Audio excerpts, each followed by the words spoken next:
So here's a couple of problems that'll help you out whether you're studying for the ASVAB or the GED. All right, the first one says a box contains apples and oranges. If the ratio of apples to oranges is 2 to 3, and there are 30 apples in the box, how many oranges are in the box? Now, these are reasoning questions, and you may reason them out differently than what I do. But when I do reasoning, if there's a possibility of using a proportion, that's where I go, and we can do that. All right, it's important to note how they put these two words, because however they put these words, that's how they correspond to these two numbers. So what this is telling you is that apples to oranges is equal to 2 to 3. All right, so let's make one more fraction here. If there's 30 apples, well, apples was on top, so here goes 30. Now what we want to know is how many oranges. Well, you can cross multiply and solve, and that'll take a minute. Or you can just say, well, if these two fractions are equal, what did I multiply this by to get the new numerator? I multiplied it by 15. So what do you have to multiply this by? 15.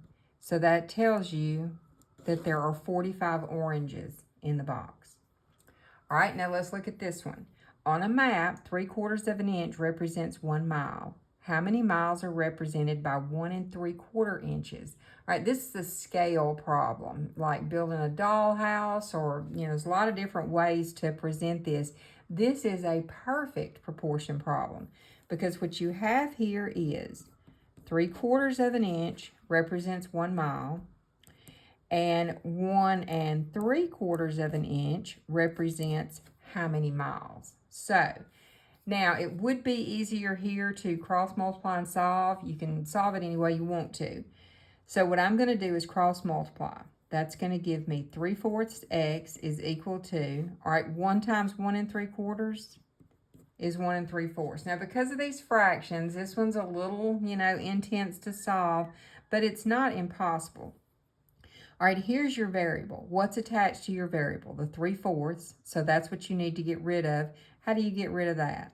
Well, it's been multiplied, so we're going to divide. Now, hang on, I know that looks messy, but. All right, now what you have is x is equal to 1 3/4 over 3/4. So here's your problem. All right, first, let's take this top number and let's change it to an improper fraction. So you're going to multiply 4 times 1 is 4, and then you add this, so that's going to be 7/4 over 3/4. Now, when you divide by a fraction, it's really super easy. All you have to do is keep the top one just like it is. This is actually a division symbol, so you're going to change it. So we're going to do keep, change, and then flip. So I'm going to flip this to 4/3. Now, you can cancel the 4's out, and when you multiply straight across, you're going to get 7/3. If you need to change this back to a mixed number, you ask yourself, how many times will 3 go into 7? Well, it'll go 2 times. And 2 times 3 was 6, so now you subtract that from the 7, and that leaves you 1/3. So 1 3/4 inches would represent 2 1/3 miles.